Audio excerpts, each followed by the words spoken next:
मी काही तुमचा शिक्षक नाही किंवा तू मार्गदर्शनाची बाब किंबहुना आपल्या तासाला सगळ्यांची उत्तर बरोबर असते.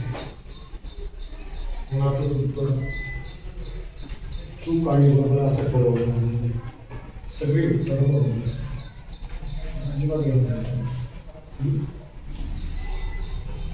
शाळेमध्ये तुम्ही शिकण्यासाठी येता, घरी कशासाठी जाता? खाण्यासाठी. अजून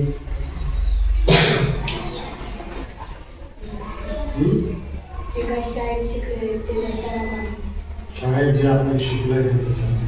अजून झोपण्यासाठी. अजून रेस्ट करण्यासाठी. अजून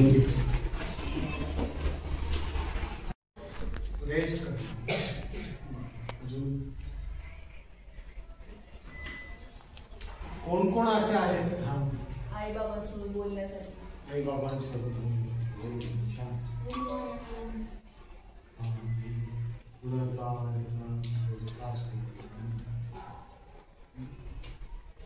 किती जण असे आहेत की जे शाळेत खेळत नाही?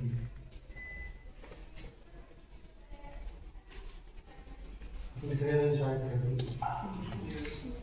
शाळेमध्ये डबा खातो. मग आपण शाळेत काय खेळण्यासाठी येतो, जेवण्यासाठी येतो, गप्पा मारण्यासाठी येतो.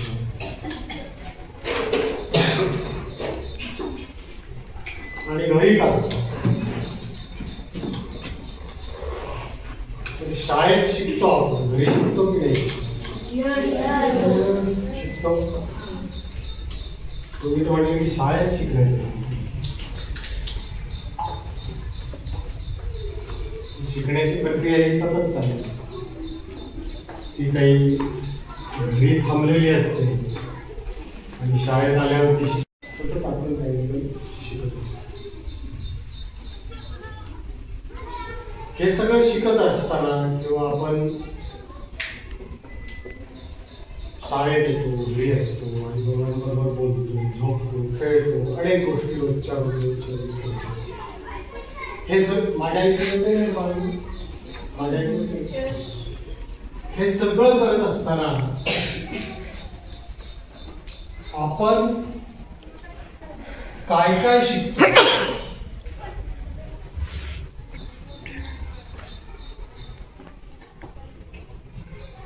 आपण बऱ्याच गोष्टी शिकतो. काय काय शिकतो?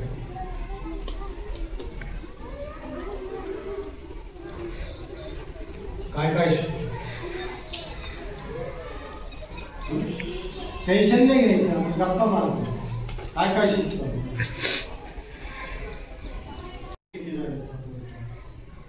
आम्ही काय शिकत नाही.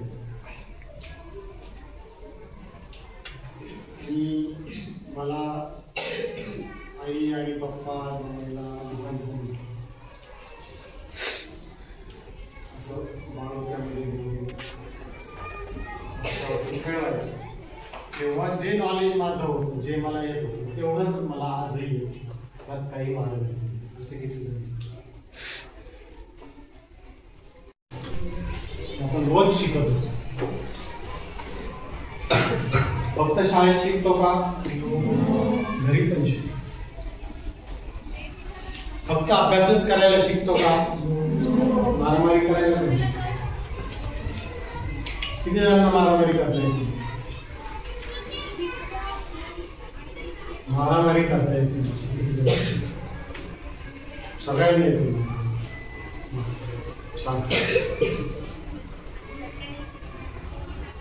किती जणांना जेवण करता येते? भूक लागली हे किती जणांना कळत नाही? सगळ्यांना. झोप येते हे किती जणांना कळत? आपण ह्या सगळ्या गोष्टी शिकलो ना. शिकणं म्हणजे काही वेगळी गोष्ट थोडी असते. शिकणं म्हणजे एखादा अनुभव आपल्याला येतो, एखादी गोष्ट आपल्याला कळते, ती कळलेली गोष्ट जी आहे त्याचा आपण पुन्हा आपल्या रोजच्या जगण्यामध्ये वापर करतो. पण रोज शिकवावं लागतं जेवायचं कसं. जेवायला बसताना हात धुवून बसले पाहिजे. किती जण हात धुवून बसतात? शिकवलं तुम्हाला आई बाबांनी. म्हणजे फक्त शिक्षकच शिकवतात का? कोण कोण शिकवतं? आई बाबा शिकवतात. अजून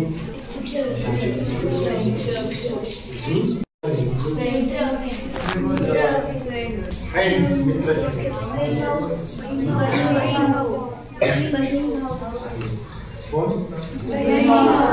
बहीण भाऊ. बरोबर. आजी आजोबा. बरोबर. नेबर्स. बरोबर. म्हणजे शेजारी पाजारी पण शिकवतात. निसर्ग पण शिकवतात. कोण तुम्ही आजूबाजूला पाहता त्यातली कोणती गोष्ट अशी की जी आपल्याला काहीच शिकवत आणि आपल्याला काहीच शिकवत नाही? काय शिकवतात? शिकार कशी करायची, स्वतःचं संरक्षण कसं करायचं.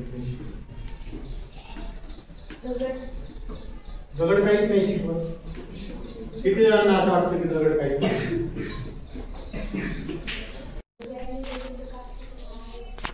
दगडावर दगड घासलं की आवाज होते. कोण शिकलं होतं हे? माणूसच शिकलो. पुढे कोण शिकलो? दगडाचे रंग वेगळे असतात, आकार वेगळे असतात. आपण दगडाकडे पाहिलं की आपल्याला नवीन नवीन गोष्टी कळतात. म्हणजे अमुक एकाकडून शिकायचं असतं, अमुक एका वेळेला शिकायचं असतं, असं काहीच नसतं. आपण सतत शिकतो. आणि नाही शिकलं तर काय होतं? नाही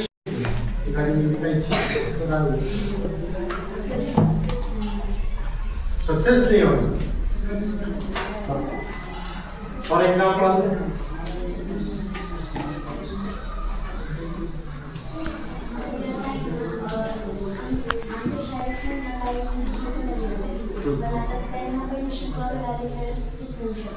बरोबर, खेळ सुद्धा आपल्याला शिकावा तर आपण तो शिकतो आणि मग आपल्याला यश मिळेल.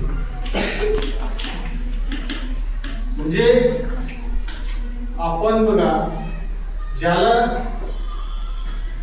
जो जेवतो तो कधीतरी जेवायला शिकला.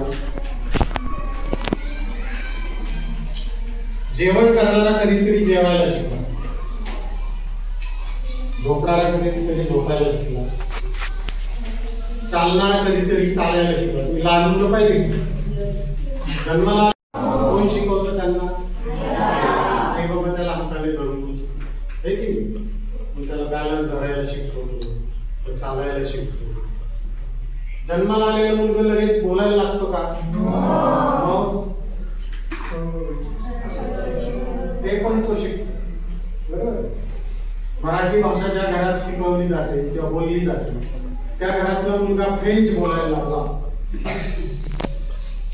त्याचे आई वडील, भाऊ बहीण, शेजारी पाजारी सगळे मराठी बोलत होते आणि तो मुलगा 5 वर्षाचा झाला की फ्रेंच बोलायला. कुटुंबातली लोक मराठी बोलत असतील तो कोणती भाषा बोलेल? मराठी. त्या कुटुंबात हिंदी बोलत असतील तर बोलायला पण आपण शिकतो. या सगळ्या गोष्टी शिकतो. या सगळ्या गोष्टी शिकलोच नाही तर चालायला नाही शिकलो काय होईल? कोणाला तोटा होईल?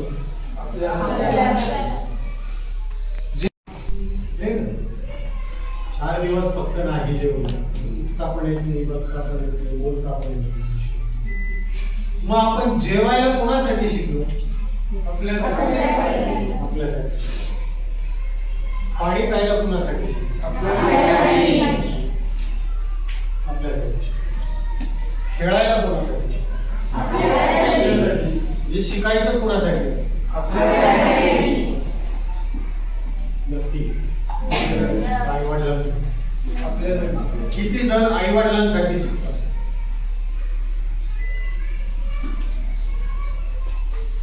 किती जण आई वडिलांसाठी शिकतात?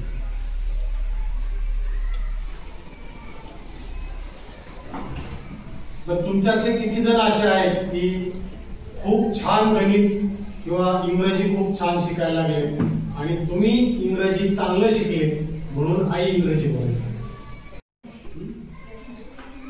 आई शिकली तर आई शिकली. तुम्ही इंग्रजी शिकले शाळेमध्ये आणि घरी गेल्यावर पाहत तर आई इंग्रजी बोलते. आईला विचारले तू कसं काय इंग्रजी बोललाय? मग तू शाळेत नाही का इंग्रजी शिकली म्हणून मी इंग्रजी बोलतो. असं होईल का? म्हणजे तुम्ही शिकल्याने आईला काय फायदा आहे का? वडिलांना काय फायदा? बाकी कुणालाही काही फायदा? कुणाला फायदा? शिकायचं कोणासाठी?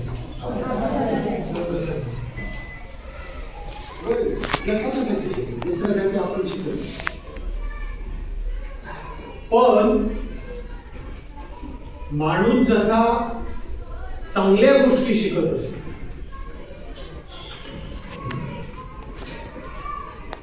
माणूस जसा डेव्हलप होत जातो म्हणजे त्याच्यामध्ये इकडे असं नाही. जसं चांगल्या गोष्टी आहेत तशा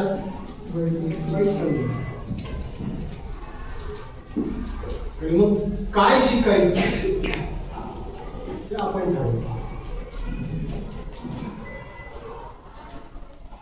मग आता हे शिक्षण आपल्याला घ्यायचं आहे. आपल्याला आपण स्वतः कळलं पाहिजे. मला इतिहास माहिती, इंग्रजी माहिती, मराठी माहिती आणि मला मीच माहिती. किती जणांनी आपला स्वतःचा अभ्यास केला? मराठीचा अभ्यास किती जणांनी केला?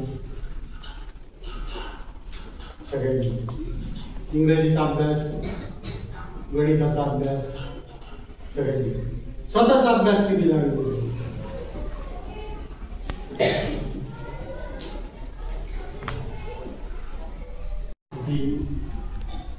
चुकीच्या पद्धतीने आपल्या आयुष्यात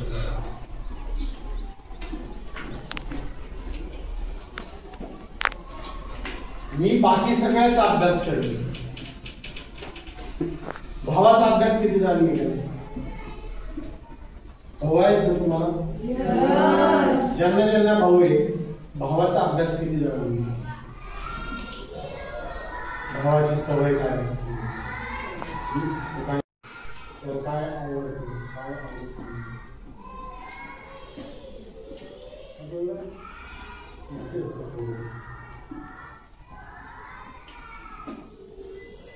आपण स्वतःविषयी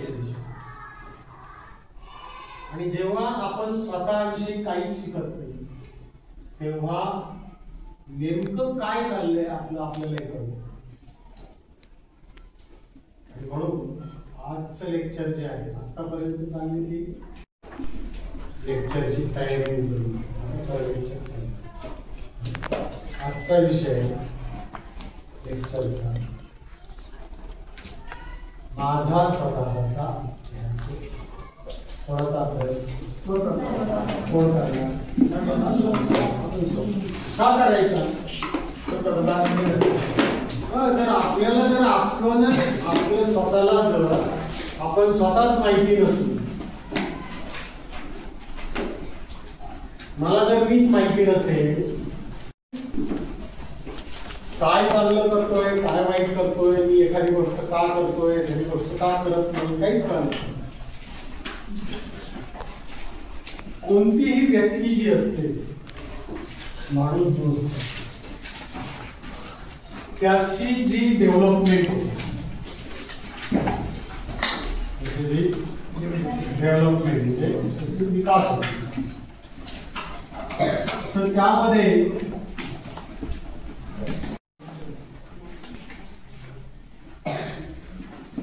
फिजिकल म्हणजे काय? शरीराचा विकास होतो, वाढ होतो. आणि दुसरं आहे brain.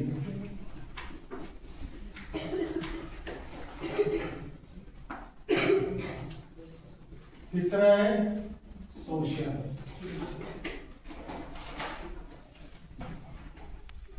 आणि चौथा आहे म्हणजे व्यक्तीचा विकास होतो म्हणजे त्याच्या शरीरात बदल होत जातात, त्याच्या मेंटल म्हणजे मानसिक त्याचे दोन भाग फरक पडतात, एक कॉग्निटिव्ह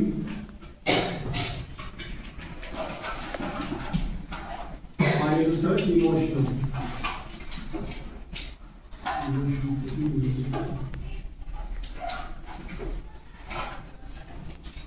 इमोशनचं स्पेलिंग ई का इमोशन.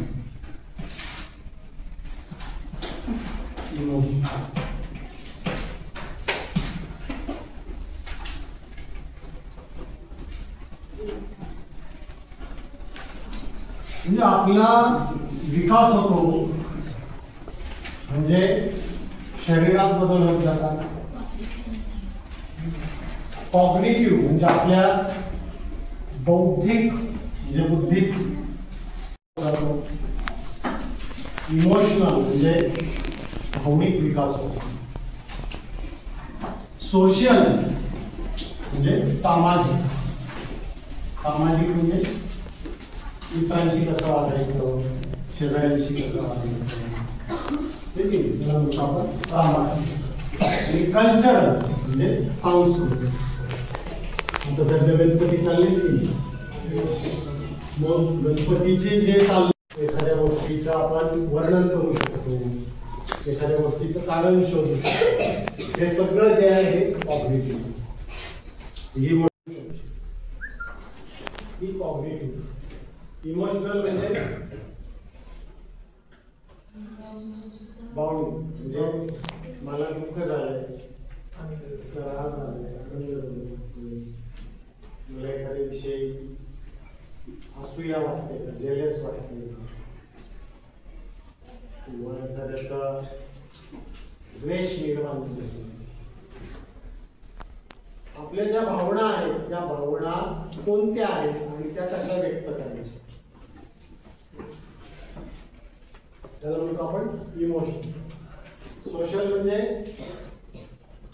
काही लोक बघा की आपले कोणाशीच बोलत नाही, एकटेच बसून राहतात, त्यांचे काही मित्र पण नसतात, त्यांचे रिलेशन्स नसतात. पण माणूस हा आपण काय म्हणतो की समाजात राहणार आहे, सामाजिक प्राणी, सोशल एनिमल आहे.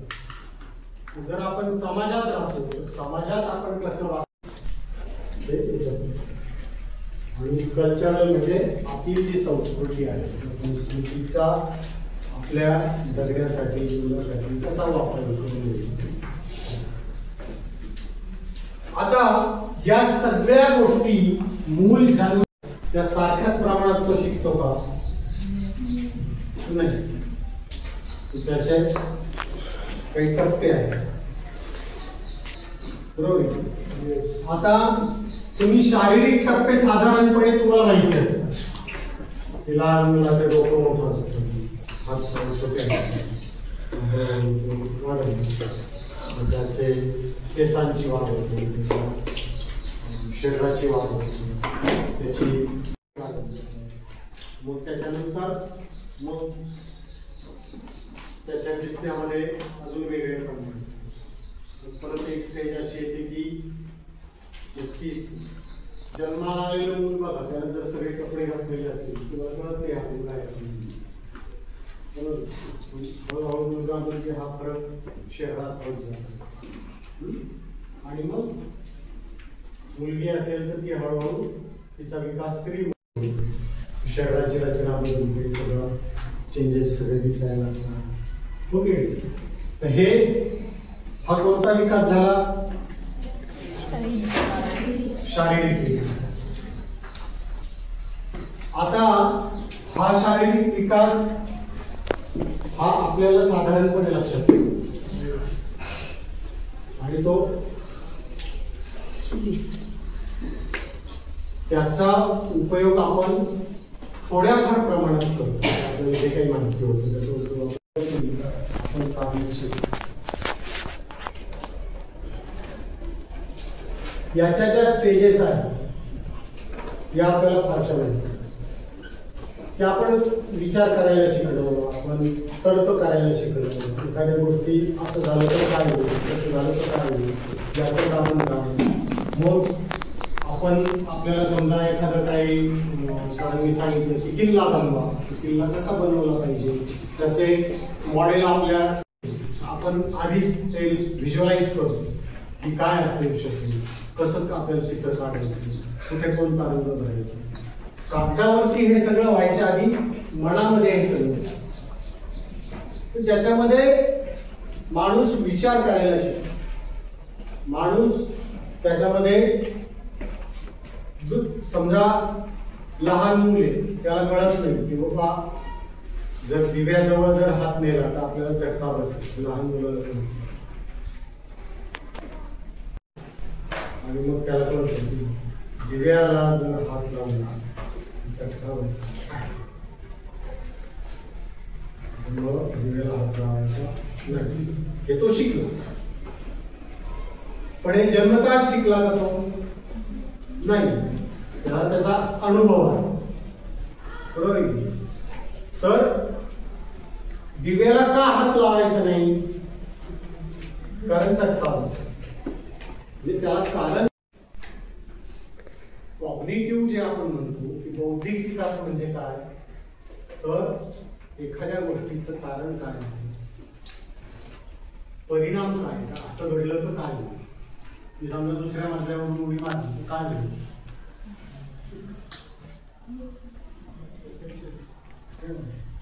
पाचव्या मजल्यावरून उडी मारली तर खाली नाही डायरेक्ट वरती. हे मी मारली का पाचव्या मजल्यावरून उडी, लॉजिक बरोबर तर्काने आपण विचार किती आहे, किती हाईट वरून पडलं तर काय होईल. तर अशा पद्धतीने विचार करण्याची जी पद्धती आहे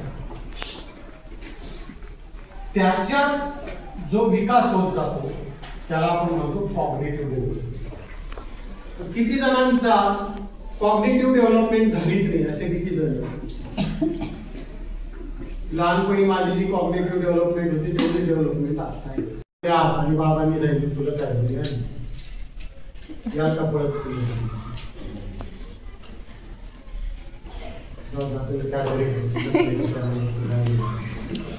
असं होईल.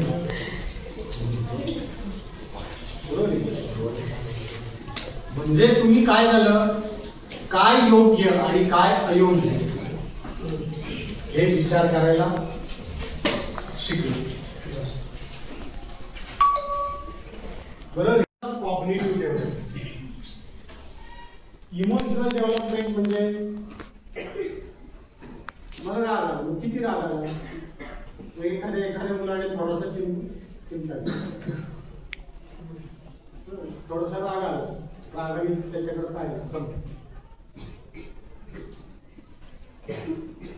एखाद्या मुलाने त्याच्याकडे असलेलं करपटन घेतलं. आपल्याला एखाद्या गोष्टीचा आनंद वाटतो, एखाद्या गोष्टीचं दुःख वाटतं, एखाद्या गोष्टीचा राग येतो,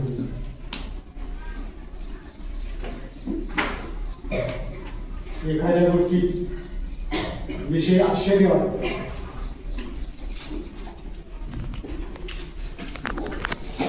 द्वेष निर्माण होतो.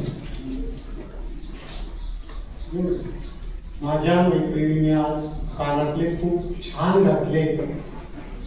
त्या सगळ्या टप्प्यांवरती सारखीच होत नाही.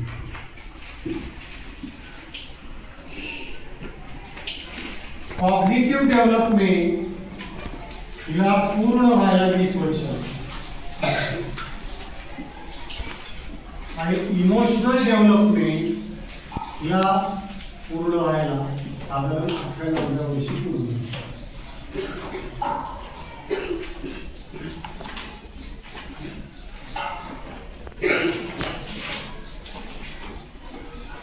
आणि मग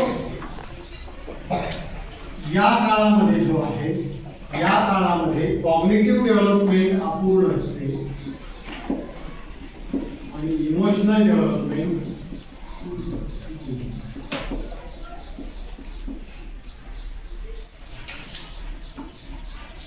हे आपण समजून, का समजून घेतलं पाहिजे? कारण विचार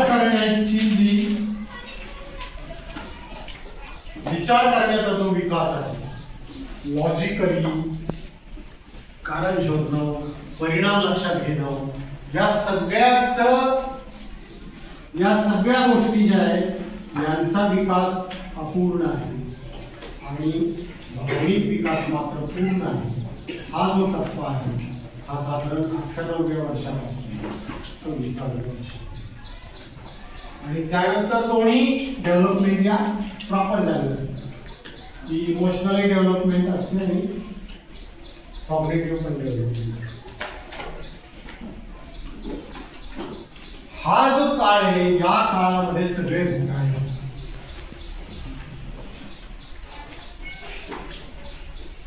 सगळे घोटाळे.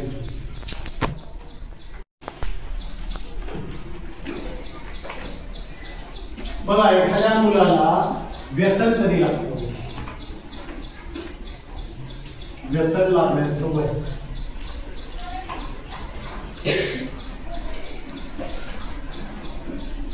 60 वर्षाचे दीक्षित सर यांना कोणतंही व्यसन नव्हतं आणि 60व्या वर्षी ते दारू पिले. सगळी चांगले वाईट सवयी लागतात ते या.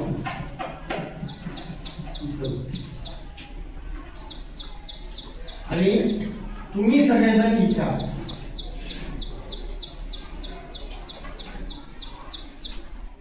हा असा धोकादायक काळ आहे की ज्या काळामध्ये कॉग्निटिव्ह डेव्हलपमेंट अपूर्ण आहे, विचार करण्याची पात्रता झालेली नाही, एखाद्या गोष्टीचं कारण समजण्याची जी पात्रता आहे, जो विकास आहे तो पूर्ण झालेला नाही. एखाद्या गोष्टीचा परिणाम काय होऊ शकेल याचा अंदाज येत नाही. एखादा धोका काय असू, ही जर एखादी गोष्ट आपण चुकीची केली तर त्याच्यामुळे काय घडू शकेल याचा पुरेसा अंदाज न येण्याचा काळ म्हणजे तुमचा. At the same time emotional development पूर्ण झालेली आहे.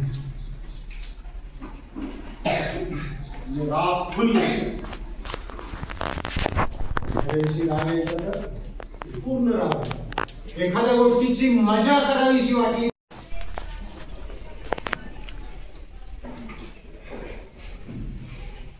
सिगरेट हातात आल्यानंतर सिगरेटचा आनंद पूर्णपणे एन्जॉय करता येतो, पण परिणामाकडे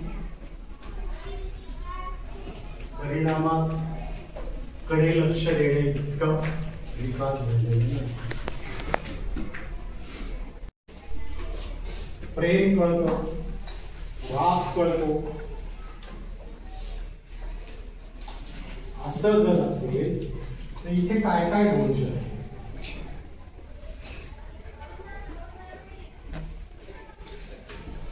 राग व्यक्त व्हायचा तर तो पूर्णपणे होईल, प्रेम व्यक्त व्हायचं तर ते पूर्णपणे होईल, आनंद व्यक्त व्हायचा तर तो पूर्णपणे होईल, मजा घ्यायची तर ती पूर्णपणे. हे धोके, हे परिणाम कळायला कधी सुरुवात होते? 20व्या वर्षात. याचा आता अजिबात विचार करता येत नाही का? करता येतो, पण पुरेसा नाही. पुरेसा विचार नाही. किंबहुना जेवढा काही मेंदू चालतो, जेवढा काही विचार तुम्ही करता जेवढं काही परिणाम काल म्हणजे मागच्या जवळजवळ 8-10 दिवसात 10 दिवस तिचं काउन्सिलिंग चालू होती. साधारणपणे 8ची म्हणजे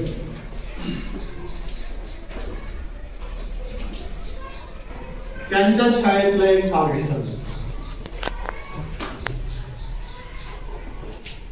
मुलगी चाकणच्या परिसरात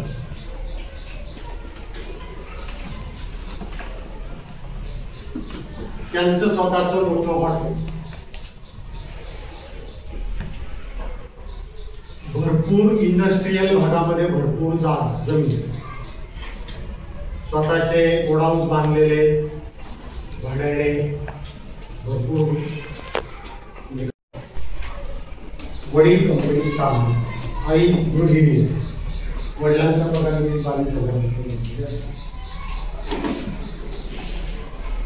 20-22 हजार रुपयाचा अर्थ काय? अतिशय कसं तरी कुटुंब चालतं. आणि मुलीच्या वडिलांचं स्वतःचं हॉटेल MIDC मध्ये, म्हणजे स्वतःचे गोडाऊन वगैरे. ती मुलगी त्या मुलाच्या बरोबर कॅफेमध्ये जातो. तिचे वडील मिळून म्हणजे ठीक आहे, मी काही काळजी करू नका, तिला व्यवस्थित विश्वासात घेऊन विचारेल काय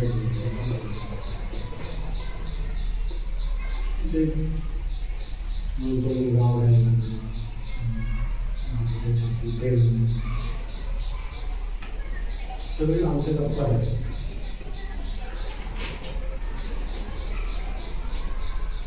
मी तिला विचारलं की बाई प्रेम म्हणजे काय?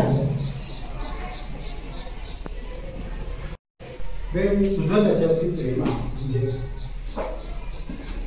म्हणे मला तो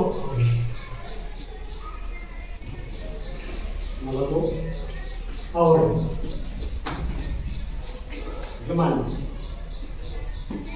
मग तुला जर तो आवडतो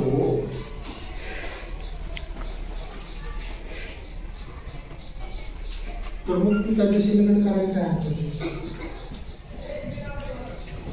तुला आईवडिलांची परवानगी मिळून देणं कोणाचं काम?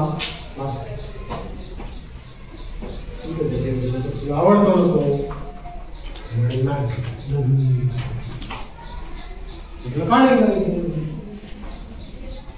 काय तो लहान मुली करतो, तिच्या वडिलांनी कमी पगार, आई काहीच करत नाही, काहीच नाही, लग्न करून त्यांच्या घरातून काय करतो.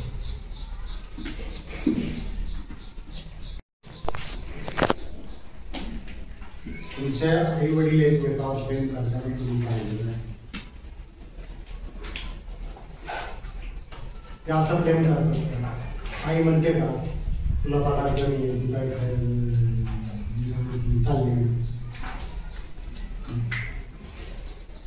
घरात काहीही संकट असेल, काही प्रॉब्लेम असेल, कसंही असेल तरी आई वडील त्या संकटावरती मात करून एकत्र राहतात. आपल्या मुलाला काही संकट आलं तर दोघं मिळून त्याला तोंड देतात. समाजामध्ये कुठे जायचं तर दोघं मिळून जातात. जे काही असेल, जसं असेल ते दोघं जण, ते सुख असेल किंवा दुःख असेल, शेवटपर्यंत मृत्यूपर्यंत एकमेकांच्या सोबत राहतात. आणि मला तो आवडतो याला म्हणायचं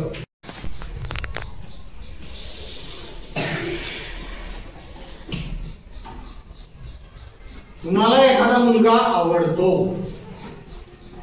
या वयात आवडतो, वावलं काहीच नाही. तुम्हाला एखादी मुलगी आवडते,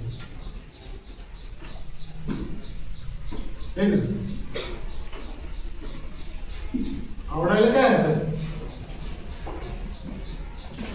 पण त्याला प्रेम म्हणायचं. प्रेमाच्या मागे जबाबदारी येते.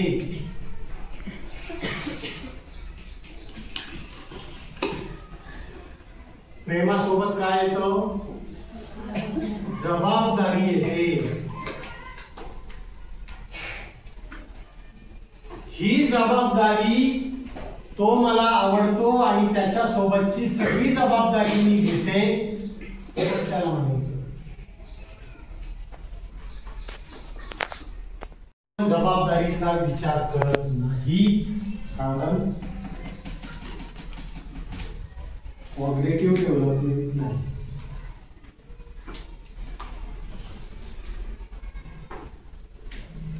आपण फक्त कशाचा विचार करतो? मला तो आवडतो. इमोशनल डेव्हलपमेंट फुल. त्या मुलीला मी सगळं बघ, तुला जर त्याच्याबरोबर जायचं असेल, लग्न करायचं असेल तर काय हरकत नाही, पण नसेल करायचं तर मग तू त्याच्या सोबत जाणं किंवा इकडे तिकडे फिरणं याचे परिणाम काय होतील? तुला उद्या तुझं जर समाजामध्ये नाव खराब झालं तर चांगलं स्थळ मिळेल का 5-7 वर्षांनी? किंवा तुमच्याकडून काही चुका झाल्या आणि उद्या तुझं प्रेग्नंट राहिली, होणाऱ्या बाळाची जबाबदारी कोण घेईल? असं मी तुला विचार. नाही सर, असं काही करायचं नाही, असं काही करायचं नाही. कॅफेमध्ये त्याच्याबरोबर एकटी का बसली? नाही सर, मला तर आवडतं. ही जी हा जो भ्रम आहे ना, ही जी अवस्था आहे ना, ही अवस्था इथे निर्माण नाही होत. एखाद्या मुलीचं वय 20 वर्षाच्या पुढे होऊन गेलं, 21-22 वर्षाची पोरगी झाली, ग्रॅज्युएट झाली, ती स्थळ पाहताना पहिल्यांदा विचारते पगार किती आहे, पुण्यात फ्लॅट आहे का तुझा? का? Cognitive development. आपल्याला याच्याबरोबर सुद्धा करता येईल का? तुझा स्वभाव कसा आहे? व्यसन करतो का? नावडू नको तुला राग. तुम्ही ते वेबसाईट वरती जा, एक बारीक गोष्टी विचारतात. एवढंच नाही, उंची किती आहे? माझी उंची 5 फूट 4 इंच आहे. तुझी उंची किती? 5 फूट 3 इंच. मला 20 लाखाचं पॅकेज आहे, तुला किती? का एवढी विचारपूस कशासाठी? कारण काय विचारायला पाहिजे, काय विचार करायला पाहिजे.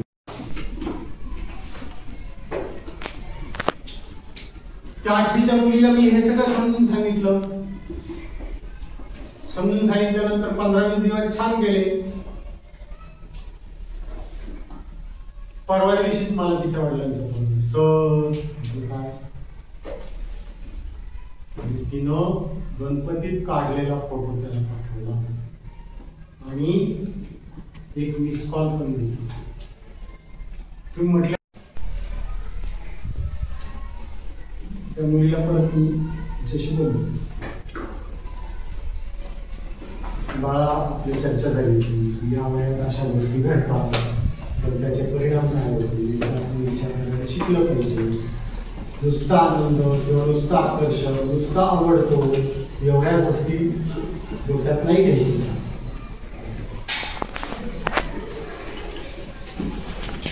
तू असं का केलं? नाही पण सर एवढं होऊनही मला सर तो आवडतो ना, हे परत काय येतं? याचं कारण फक्त इमोशन्स आहेत, फक्त भावना आहेत.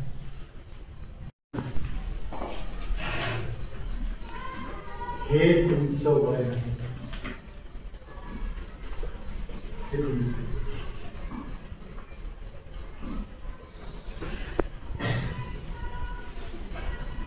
हे मुद्दाम मी लक्षात आणून देतोय, कारण आपण इतिहासाचा अभ्यास करतो, भूगोलाचा करतो, गणिताचा करतो, मराठीचा करतो, सायन्सचा करतो. माझं काय चाललंय, माझ्याकडून काय चुका होणार आहे आणि कोणत्या चुका मला टाळायच्या आहेत आणि मला कशावरती लक्ष द्यायचंय.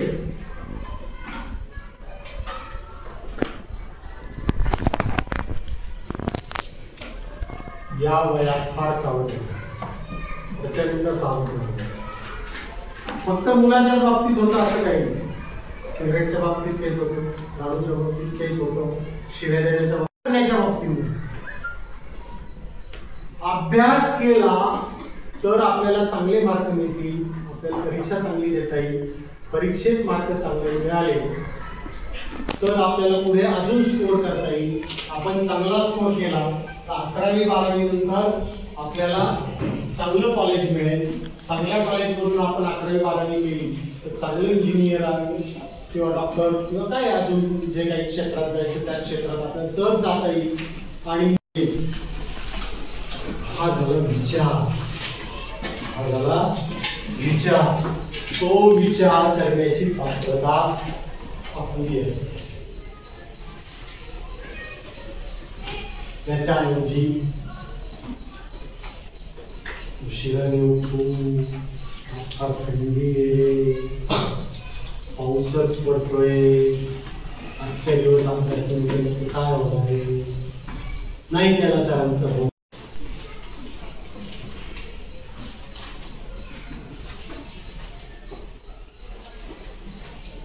काय मोबाईल वरती रील पाहत बसलं तर काय बिघडत. फक्त मजा अंथरुणात झोपायची मजा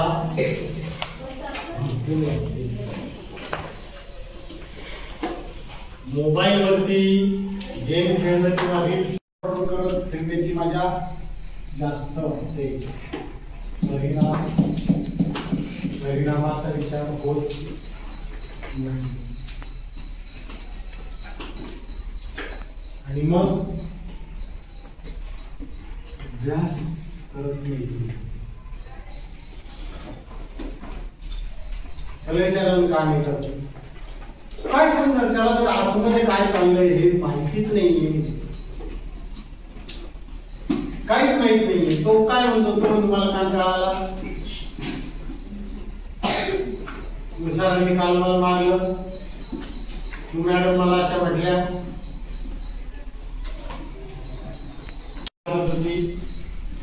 आज गणपती पाहायला जायचं होतं, क्रिकेटची मॅच होती. या सगळ्या गोष्टी तुमच्या आयुष्यात तुम्हाला काहीही देणार नाही हे माहितीये.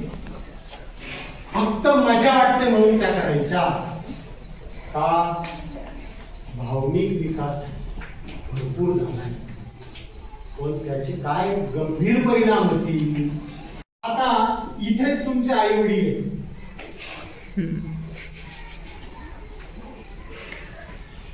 आई वडिलांचा कॉग्निटिव्ह डेव्हलपमेंट पूर्ण झालेली आहे, त्यांना विचार करता येतो, परिपूर्ण विचार करता येतो.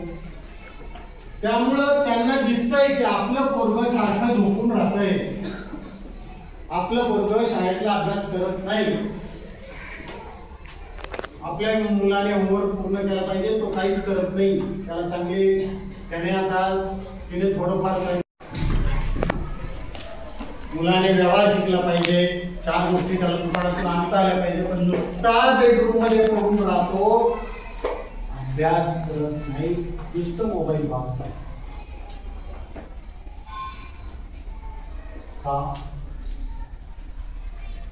आई वडील काय करणार तुमच्या लक्षात आणून देतात. त्यांना कळतंय ना आपल्या मुलाचं काहीतरी वाईट चाललेलं आहे, त्याच्या लक्षात येत नाही तुमच्या आयुष्याचं काय होईल, याचे परिणाम त्यांना कळतात, तुम्हाला नाही कळत. माय सगळे इकडं काय करतो, अभ्यास कर, आजचा अभ्यास झाला का, तो अभ्यास केला का, सरांनी काय अभ्यास दिला होता, किती वाजता उठली होती, किती वाजेपर्यंत अभ्यास केला.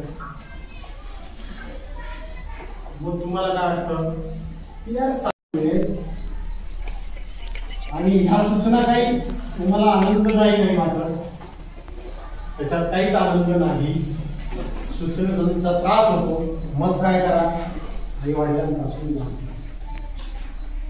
कोणताही कित्येक मुलं आपल्या आई बाबाशी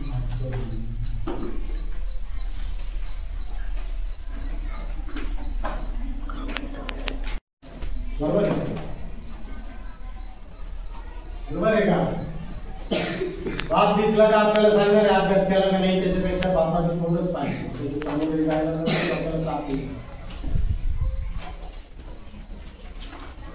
पण बापाला कळतंय त्याची कॉग्निटिव्ह डेव्हलपमेंट खूप आहे, त्याला कळतंय की परिणाम काय होते, तुम्हाला नाही कळत कारण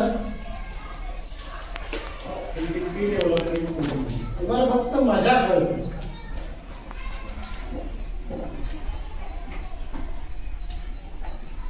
नीट लक्षात घ्या, हे नीट लक्षात आलं ना की सगळे प्रॉब्लेम सगळे हातात सिगारेट आणि मित्र म्हटलं सिगरेट एक कश मारून बघ, जर तुम्ही जर स्वतःला सांगितलं की माझं विचार करण्याची जी शक्ती आहे ती जेवढी काही आहे त्याचा मी आणि सिगरेटचे माझ्या आयुष्यावरती काय परिणाम होती, माझ्या आरोग्यावर काय परिणाम होती, तर तो मुलगा व्यसनाच्या मागे, ती मुलगी व्यसनाच्या मागे लागते. एखादा मुलगा मला आवडायला लागला, मी पहिल्यांदा विचारतो त्या मुलाबरोबर माझं लग्न होणार आहे का, माझे आई बाबा त्या मुलाबरोबर माझं लग्न करून देणार आहे का? सैराट किती जणांनी पाहिलं?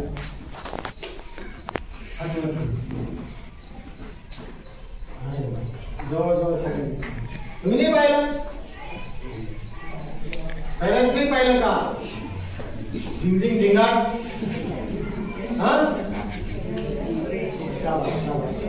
हात खाली. सैराट मधलं झिंग झिंगाट फक्त इंटरवल, सैराट पाहायचं इंटरवलच्या. ज्या वेळेला ते दोघं पळून जातात त्यानंतर त्या दोघांच्या आयुष्याची जी वाताहत होती, ज्या परिस्थितीत त्यांना राहावं लागतं आणि ज्या परिस्थितीला तोंड द्यावं लागतं आणि त्याच्यातून त्या दोघांचा जो शेवट होतो ते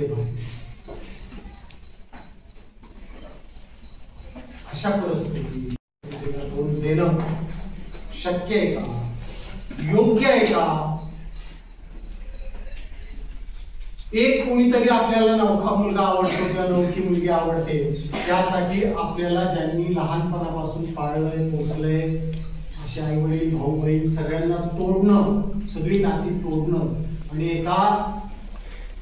एका न समजणाऱ्या फारसं शिक्षण नसलेल्या एखाद्याच्या मागे आपल्या आयुष्याची धडपड करणं योग्य, हा विचार आपल्या मनात.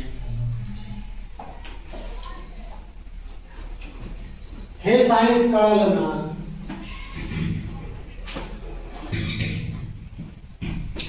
की आत्ताची माझी स्टेज अशी आहे की मला पूर्ण विचार करता येत नाही, पण त्यातला आनंद मात्र पूर्णपणे जाणवतो.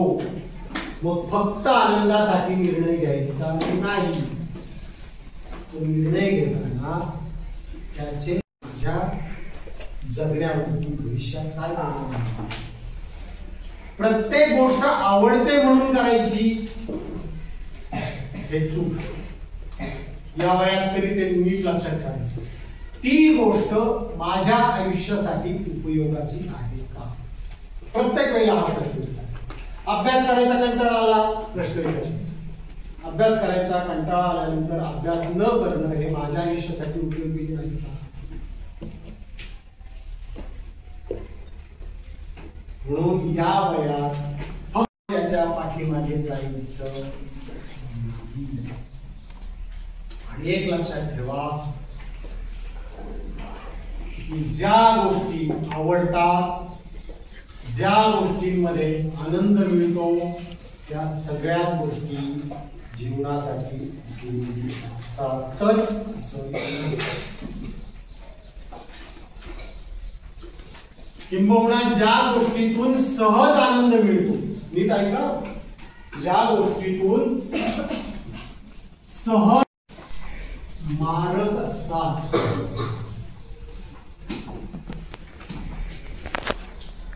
ज्या गोष्टीतून सहज आनंद मिळतो, त्या सर्व गोष्टी आपल्या जीवनासाठी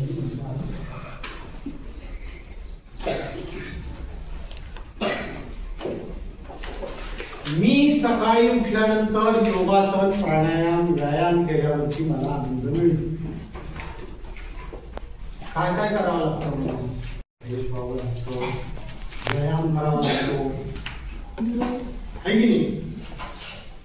मग योगासन करावं लागतं, उड्या मारावं लागतात. एवढं सगळं केल्यावरती एवढा आनंद मिळतो.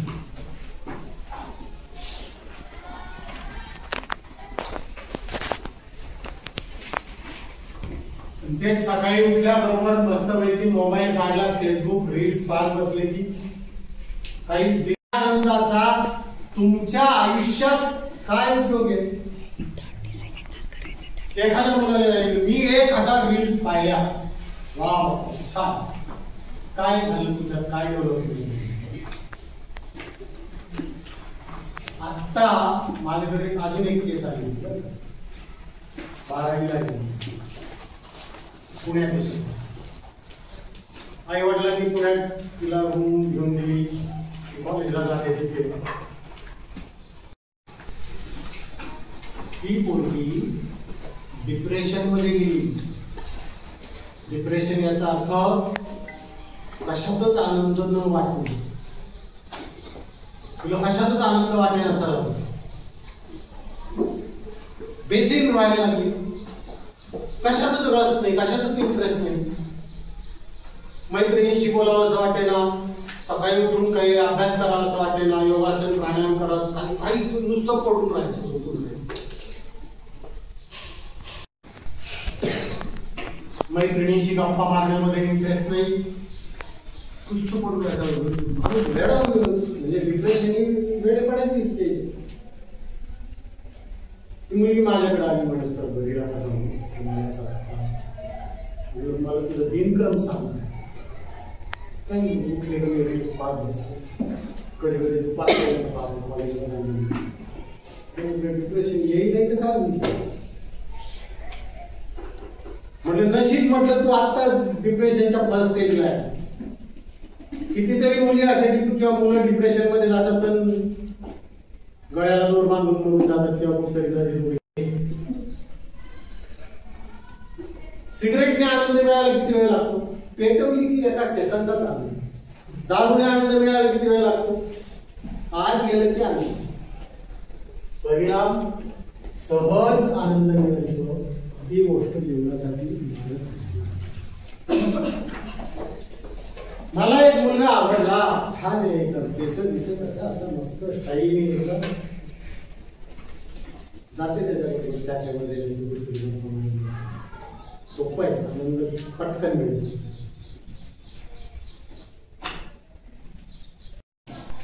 मैत्रिणींच्या लक्षात आलं, शिक्षकांच्या लक्षात आलं, पालकांच्या लक्षात आलं. अख्ख्या आयुष्याचं वाटोळ होतं.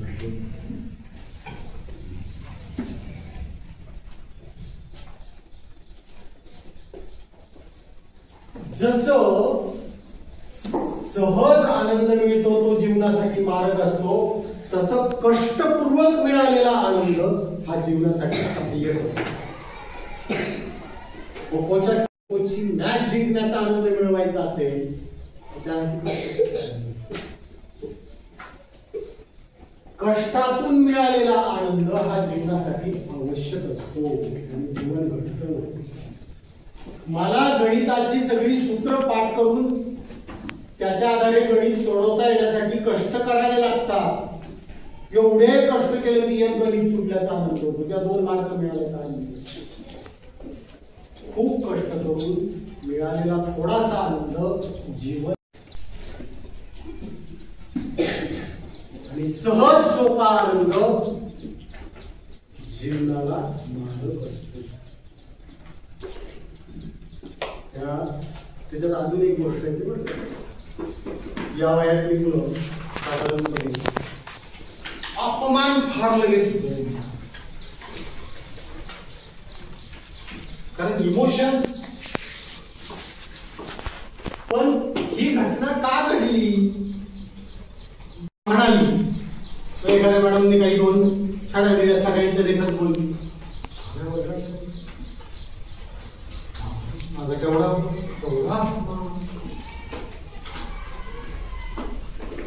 त्याच्या पुढचं वाक्य असतं बस काय सहन करतो. घरी गेल्याबरोबर अमुक झालं दुसऱ्या दिवशी मुख्याध्यापकांच्या केबिनमध्ये विचार केला त्या मॅडमचा काय स्वाप आहे, काय हेतू होता मॅडमचा, म्हणून ते आम्हाला अशा बोलल्या. मी परत तुम्हाला एक गोष्ट या आजच्या लेक्चर मध्ये सांगतो, हे तुमचा विचार करणारा मेंदूचा भाग अजून पूर्ण डेव्हलप झालेला नाही. फक्त मजा, अपमान, राग हा पूर्ण डेव्हलप आहे. त्यामुळे भावना तीव्रपणे जाणवतात. मग एखाद्या मुलाविषयीचं आकर्षण असेल, त्याला तुम्ही प्रेम म्हणता, ते प्रेम नसतं. एखाद्या मुलीविषयीचं आकर्षण असेल, एखाद्या मॅडमने सरांनी केलेला अपमान असेल, किंवा व्यसन करण्यातला आनंद असेल, झोपून राहण्यातला आनंद असेल, मोबाईलवरती रील्स पाहण्यातला आनंद असेल, हा पण परिणाम कळत नाही. असं तुमचं आत्ताचं वय आहे. ही स्टेज तुमच्या 20व्या वर्षापर्यंत चालणार आहे. तोपर्यंत आहे त्या मेंदूचा नीट वापर करणं आणि आपल्या आयुष्याला काय उपयोगी आहे, मी अभ्यास का करायचा, कुणासाठी करायचा, किती करायचा, आळसावरती मात करायची का नाही, का आळसापोटी झोपून राहायचं, माझं शरीर चांगलं झालं पाहिजे म्हणून मी व्यायाम करायचा का नाही करायचं, माझी बुद्धिमत्ता चांगली झाली पाहिजे म्हणून मी गणित सोडवायची का नाही सोडवायची, अभ्यास करायचा का नाही करायचा, हा विचार आपल्याला जाणीवपूर्वक करावा लागेल. कारण तो सहज मेंदू करणार नाही, कारण त्याची तेवढी क्षमता नाही. तो विचार आपल्याला जाणीवपूर्वक करावा लागेल. मोबाईल मध्ये किती वेळ घालवायचा त्याचा विचार आपल्याला जाणीवपूर्वक करावा लागेल. सहज जे करावंसं वाटतं ते जीवनासाठी मारक असतं, हे तुम्हाला हसून भरावं लागेल. आणि जे आनंद, ज्या गोष्टी कष्टपूर्वक मला कराव्या लागतात, त्या गोष्टी माझं जीवन चांगलं घडवतात, ही गोष्ट पक्की डोक्यात ठेवली. हे जर तुम्ही करू शकलात तर तुम्ही कधीही अयशस्वी होणार नाही. पण हे जर तुमच्या डोक्यात पक्क नसेल आणि जसं नैसर्गिकरित्या घडतंय, आवडला पोरगा कचा त्याच्या पाठीवर, मिळाला मोबाईल का बघ रील्स, एखाद्याने दिली सिगरेट सिगरेट, म्हणजे जे सहज प्रवृत्तीने घडतंय, झटकन आनंद मिळतोय, पटकन आनंद मिळतोय, त्या गोष्टींच्या जाळ्यात जर तुम्ही अडकला तर पुढच्या आयुष्याचं वातावरण झालंच नाही.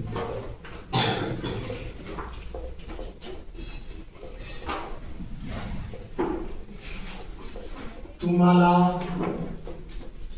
तुमच्या आत काय चाललंय हे आज शिकायला. आज जे तुम्ही शिकलात त्याचा उपयोग करून आपलं आयुष्य चांगलं घडवायचं का आपल्या आयुष्याचं वाटोळं करायचं हे तुम्ही ठरवायचं.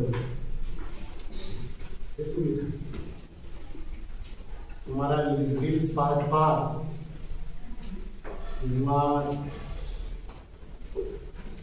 अंगावरती पांघरून घेऊन झोपून राहून किंवा मित्रांच्या संगतीमध्ये नको तितक्या वेगाने गाड्या चालवून सिगारेट सारखी व्यसन करून किंवा आवडला मुलगा का चालली त्याच्या पाठीमागं करून आयुष्याचं वाटोळ करायचं का मला जे काही विचार करण्याची क्षमता आहे त्याचा विचार करून कष्टपूर्वक केलेल्या गोष्टीचे चांगले परिणाम माझ्या वाट्याला आले पाहिजे याचा विचार ज्याने त्याने आपापला करायचा.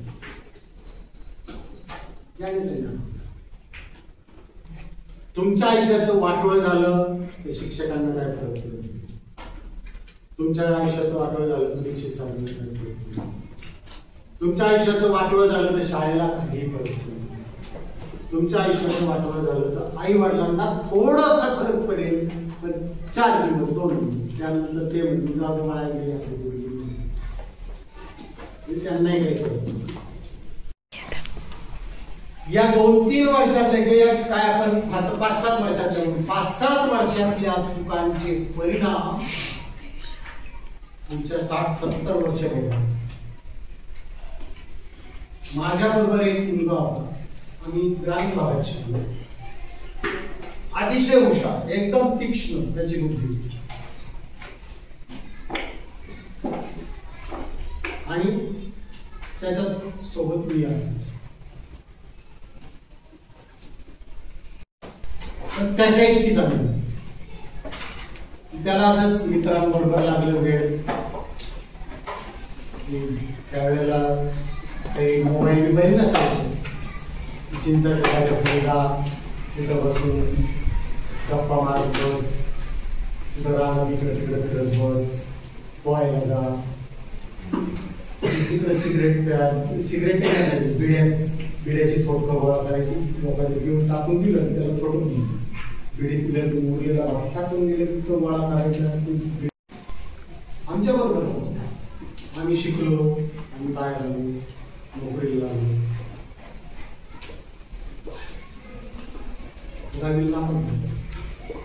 आज गावात जातो ना आज मी गावात जातो ना तो इतका कडकडून भेटतो आणि म्हणतो राजा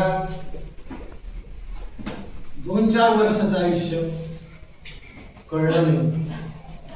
आज माझी ही अवस्था.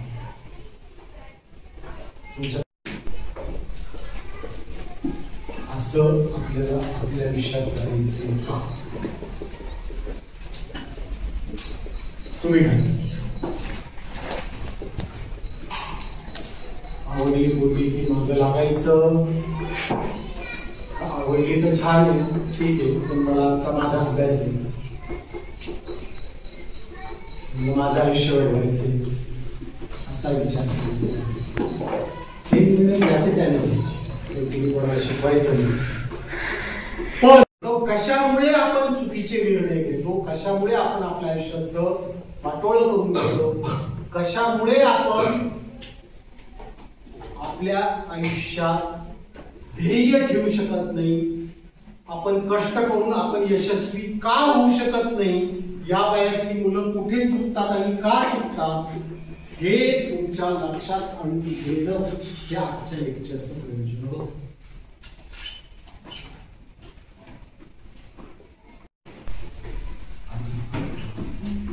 पुढच्या गोष्टी सगळ्या तुमच्या.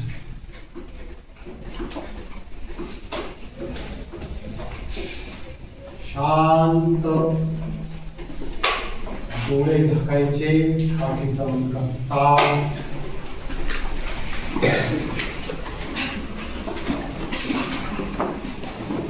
हात दोन्ही गुडघ्यांवर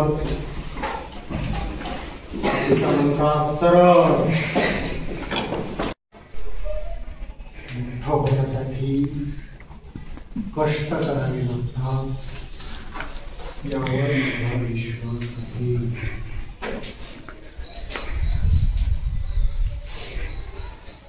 पटकन आनंद मिळणाऱ्या गोष्टी, पटकन आनंद मिळणाऱ्या गोष्टी जीवनास मारक असतात.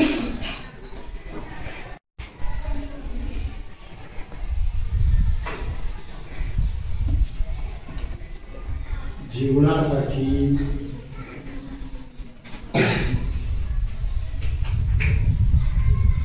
जीवन घडवणाऱ्या गोष्टी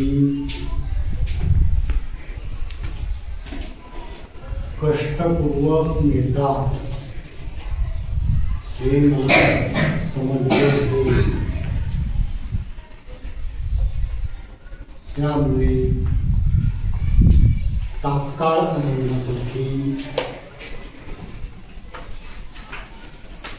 मी चुकीच्या गोष्टी करणार नाही.